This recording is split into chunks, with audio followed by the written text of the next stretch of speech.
Hello, future mom.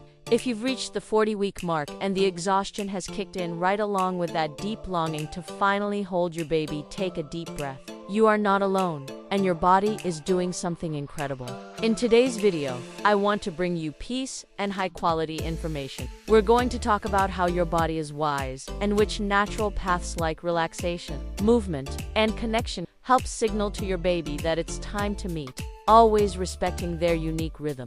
But before we dive into these tips that I hope will bring you comfort, please subscribe to the channel and give this video a thumbs up. It helps this message of support reach other expectant mothers who, just like you, might need a little extra guidance and a big virtual hug today. Honoring the baby's internal clock.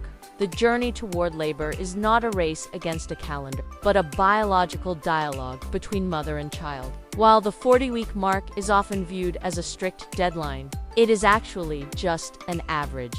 Every pregnancy has its own unique rhythm, and your body is perfectly designed to wait for the specific chemical signals from your baby's lungs and brain that say, "I am ready." Embracing this waiting room period with patience can transform anxiety into a time of sacred anticipation. Trusting this internal clock means recognizing that your baby is still gaining vital benefits in these final days. During the late third trimester, babies are fine-tuning their brain development and putting on a layer of healthy fat that helps them regulate their temperature after birth.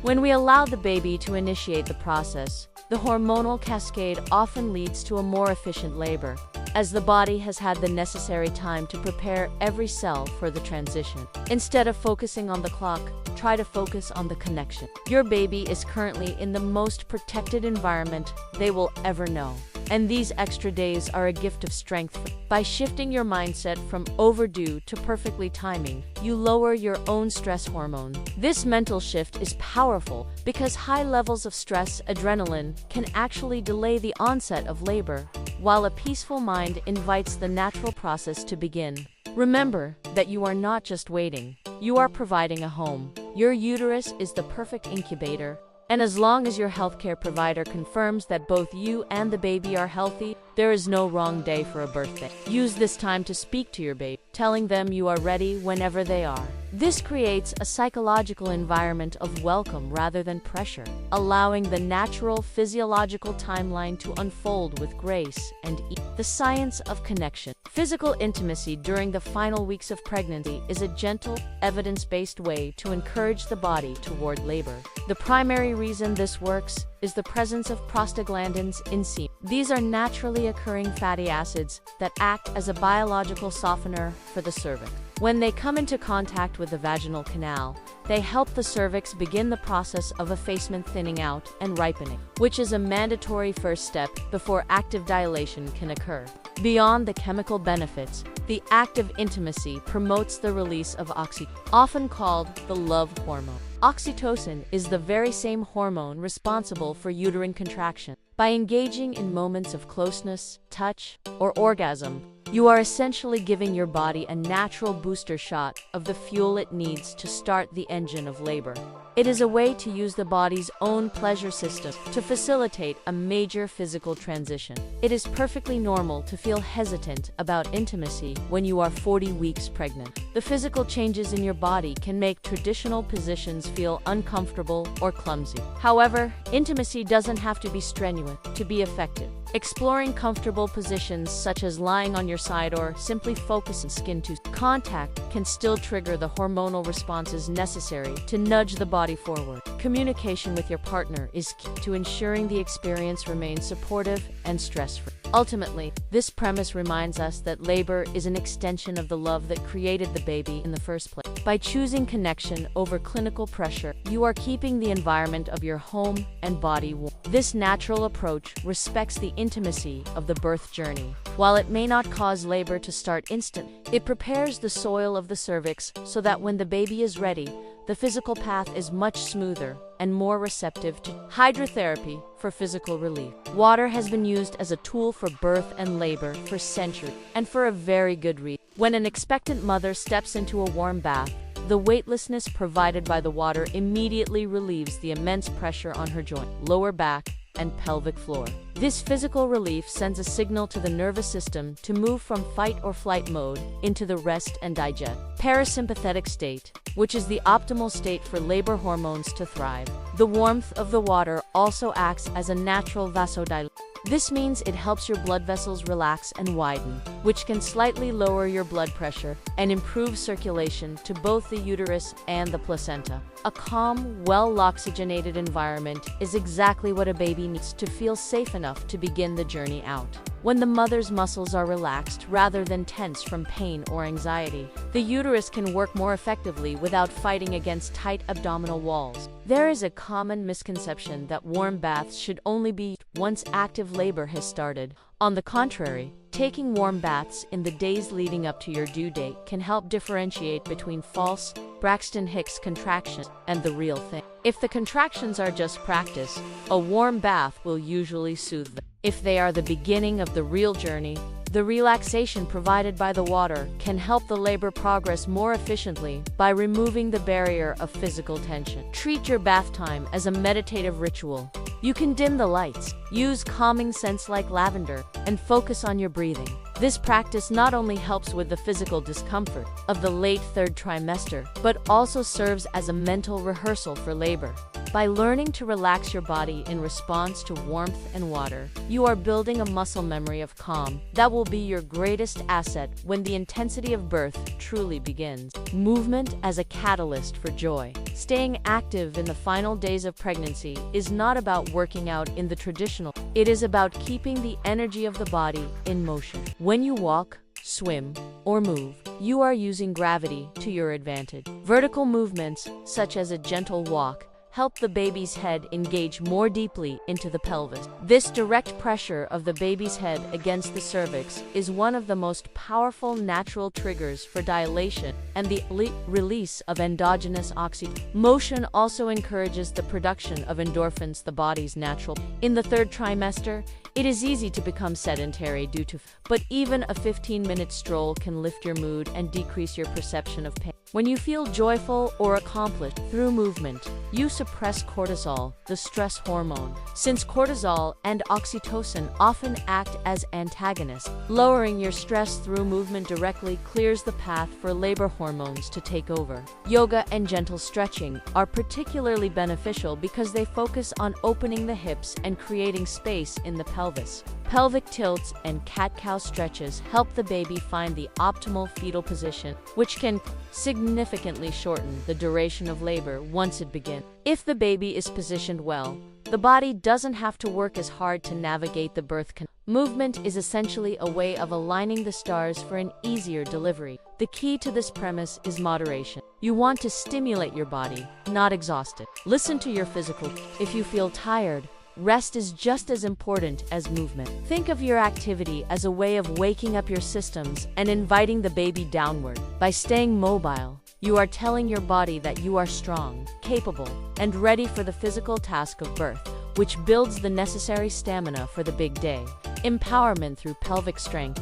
The pelvis is the gateway through which your baby will enter the world, and understanding its function can turn fear into empowerment. Strengthening the pelvic floor and the surrounding powerhouse muscles through methods like Pilates or specific prenatal exercises isn't just about fitness. It's about functional preparation. A strong pelvic floor is more than just tight. It is a muscle that knows how to both contract and, more importantly, how to fully release and relax. During labor, the ability to consciously relax the pelvic floor muscles allows the baby to descend with less resistance. Many women spend their lives holding tension in their hips and pelvis without realizing it. By practicing pelvic awareness now, you are learning how to get out of the baby's way. This knowledge provides an immense sense of control. Instead of feeling like labor is something happening to you, you feel like you are an active participant in the process. Pilates, in particular, emphasizes the connection between the breath and the deep core. This breath-to-pelvis connection is your best tool during the pushing. Learning how to use your diaphragm to create downward pressure while keeping your jaw and pelvic floor soft can prevent tearing and reduce the need for medical intervention. It's a specialized form of training that prepares you for the specific physical demands of a vaginal birth. As you perform these exercises, visualize your pelvis opening like a flower. This mental imagery, combined with physical strength, creates a powerful synergy. You are building the house that will support your baby's transition. By focusing on your strength, you replace the vulnerability often associated with the end of pregnancy with a sense of readiness. You aren't just waiting for labor. You are training for the most rewarding marathon of your life. Holistic balance through acupuncture. Acupuncture is a sophisticated, ancient practice that views the body as an interconnected system of energy pathways. Near the end of pregnancy, specific points on the body, particularly on the hands, feet, and lower legs, are believed to help descend the energy and prepare the uterus for contraction. By stimulating these points with hair-thin needles, a trained practitioner can help shift the mother's nervous system from a state of high alert tension into a state of readiness and flow. From a modern medical perspective, acupuncture is thought to stimulate the nervous system to release chemicals in the muscles, spinal cord, and brain. These biochemical changes may influence the body's natural healing abilities and promote emotional well-being.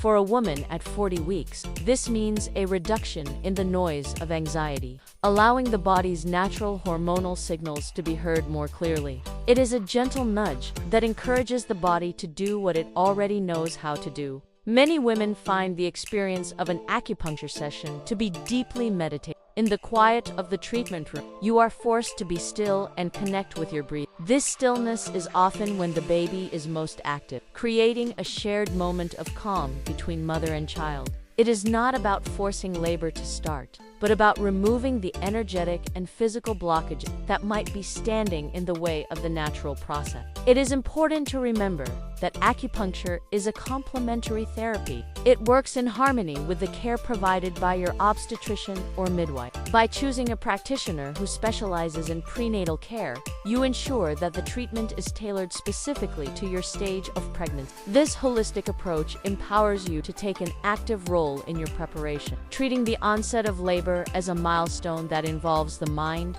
the body, and the spirit in perfect balance. Nutritional preparation, the food you consume in the final weeks of pregnancy, serves as the literal foundation for the energy you will need during labor. Focusing on nutrient-dense, rich in iron and protein, helps maintain your stamina, as labor is often compared to an athletic endurance event. Vitamin C is equally vital, as it supports the health of the amniotic sac and aids in the absorption of iron, ensuring that your blood is well oxygenated and ready to support both you and your baby through the transition. Specific traditional remedies, such as red raspberry leaf, have been used for generations to tone the uterus. While it doesn't necessarily cause contraction to start, it is believed to help the uterine muscles work more effectively once they do begin. Think of it as a way of conditioning the muscle fibers so that each contraction is productive. Similarly, staying hydrated with water and electrolyte-rich fluids ensures that your muscles don't cramp and that your mind stays sharp and focused. Incorporating certain fruits like pineapple or dates can also be a part of this nutritional ritual. Dates, in particular, have been studied for their potential to promote cervical ripening and reduce the need for medical induction. These natural superfoods provide a healthy source of sugar for quick energy, while also offering fiber to keep your digestive system moving, a crucial factor for comfort when pelvic space is at a premium in these final days. Eating for labor is an act of self-care. It's about listening to your body's cravings for nourishment and recognizing that you are building up reserves for the big day. By choosing foods that make you feel vibrant and strong, you are sending a signal to your body that it is well supported. This nutritional mindfulness turns every meal into a quiet preparation, giving you the confidence that your physical engine is fueled and ready for the journey of birth. The safety of medical expertise. While natural methods are the primary focus for many, understanding the bridge between natural and medical care can provide immense peace of mind. A technique often discussed is the membrane sweep, which is a clinical procedure performed by an obstetrician. It involves gently separating the amniotic sac from the lower part of the uterus. This action triggers a local release of prostaglandin, the same hormones that help soften the cervix without the need for synthetic medication or a hospital. hospital. This procedure is a testament to the partnership between you and your healthcare provider. It is not an intervention that takes away your control, but rather a tool you can choose if you feel your body needs a slightly stronger signal. Knowing that this option exists allows you to feel less stuck if you pass your due date. It is a proactive step that remains within the realm of encouraging the body's natural mechanics rather than completely overriding them with a full medical induction. The key to a peaceful experience with any medical technique is informed consent and open dialogue. Discussing the pros and cons of a membrane sweep with your doctor ensures that you feel like the protagonist of your story. When you understand why a procedure is being offered and how it works, the fear of the unknown disappears. You realize that medical expertise is not an opponent of natural birth, but a safety net designed to help you reach your goal of a healthy delivery. Ultimately, your obstetrician's role is to monitor the environment of the nest to ensure it remains the safest place for the baby. If they suggest a procedure, it is based on a wealth of clinical experience aimed at protecting you both. Embracing this professional support allows you to let go of the burden of monitoring yourself. You can rest easy knowing that you are being watched over by experts, leaving you free to focus on the emotional and spiritual work of bringing your baby into the world. Mental and physical sin. The mind and body are not separate entities, especially during childbirth.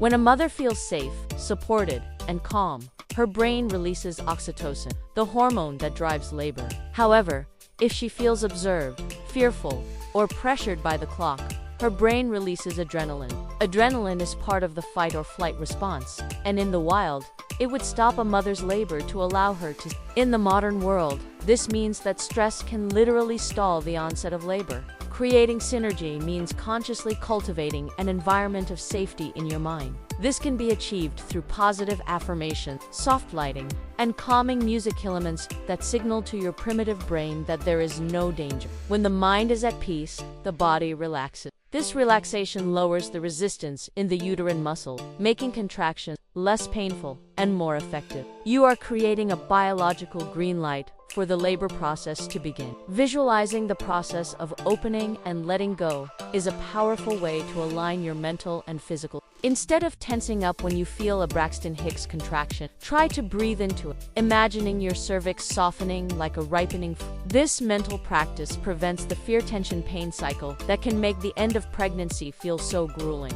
By practicing softness in your mind, you are teaching your body how to open when the time comes. This synergy also involves the people around you. Surrounding yourself with positive birth stories and supportive partners ensures that your mental filter is focused on success. When you are confident, your body operates with a different level of efficiency. You aren't just waiting for a physical event. You are mentally walking. This holistic readiness is often the final piece of the puzzle that allows the baby to descend and the journey to finally begin. A proactive approach to 41 weeks. Reaching 41 weeks is a milestone that deserves a shift in perspective from waiting to active observation. In many cases, a baby just needs a few extra days to finish their final preparation. However, this is the time when medical checkups become more frequent to ensure that the placenta is still providing everything the baby needs. This proactive monitoring is a positive, protective measure that ensures you are making the best decisions for your baby's health. Think of the 41st week as a period of extra credit. You have done the hard work of carrying this life for 9 months,